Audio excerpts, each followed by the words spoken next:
So today I want to look at this 8 way of looking, which is not knowing how I'm doing.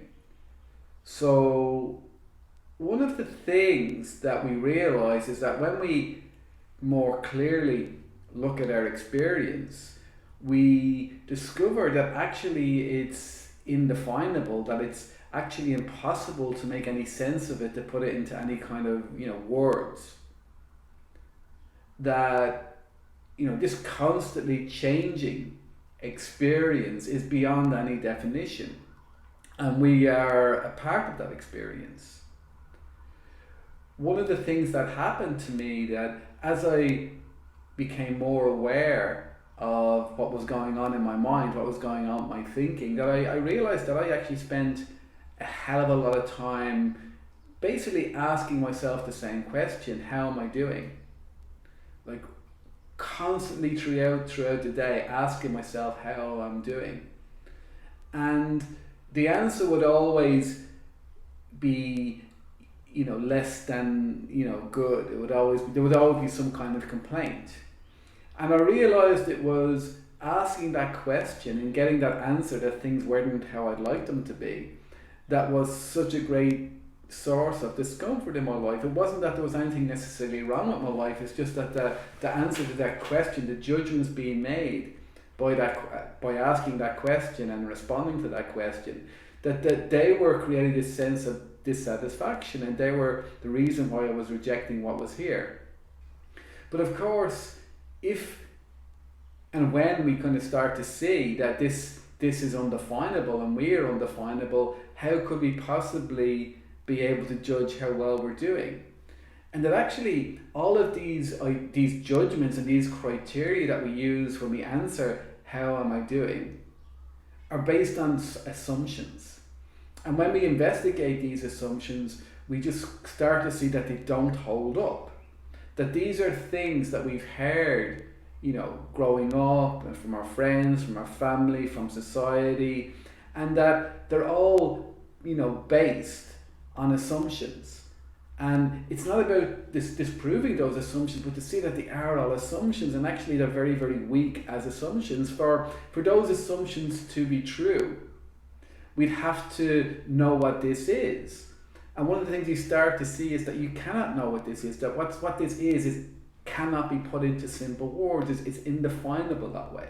That what is here is too mysterious to be captured that way.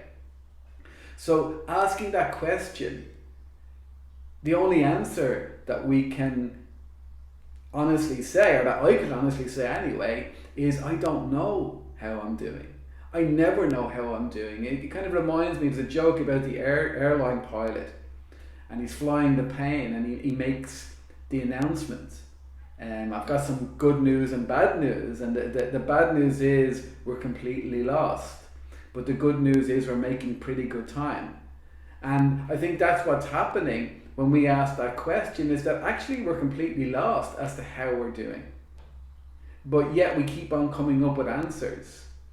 And it's those answers that are often kind of such a source of trouble in our life, and that we're always kind of judging.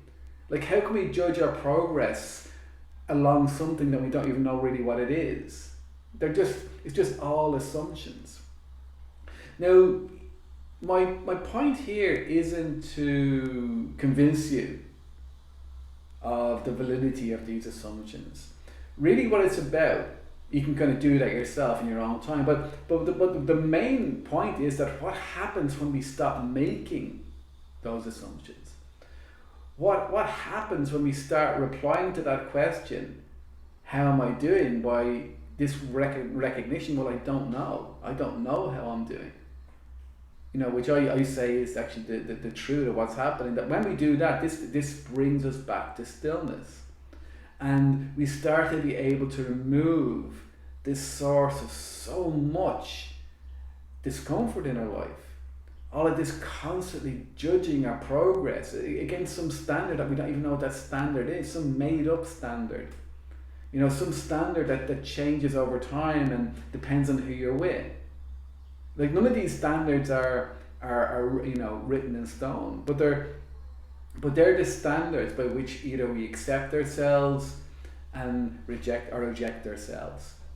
And we often find, see, the problem is that when it comes to knowing ourselves, we've picked up these, so many criteria for judging how well we're doing. So many criteria. And there is so many, and some of them are actually conflicting with each other, that you could never tick all of those boxes anyway. That's why we're always failing somewhere. That every time we kind of ask, how am I doing? There's always some area of our life that we can say, oh, that's not good.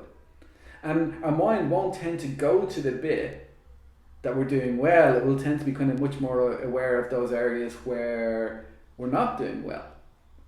So, the true answer to that question, when the mind asks, how am I doing, is I don't know. And when we respond to that, when we respond that way, it brings us back to this state of innocence. It brings us back to this state of stillness. And it just brings us back to this state of rest, so that we're not rejecting what's here. We're back here with a state of innocence.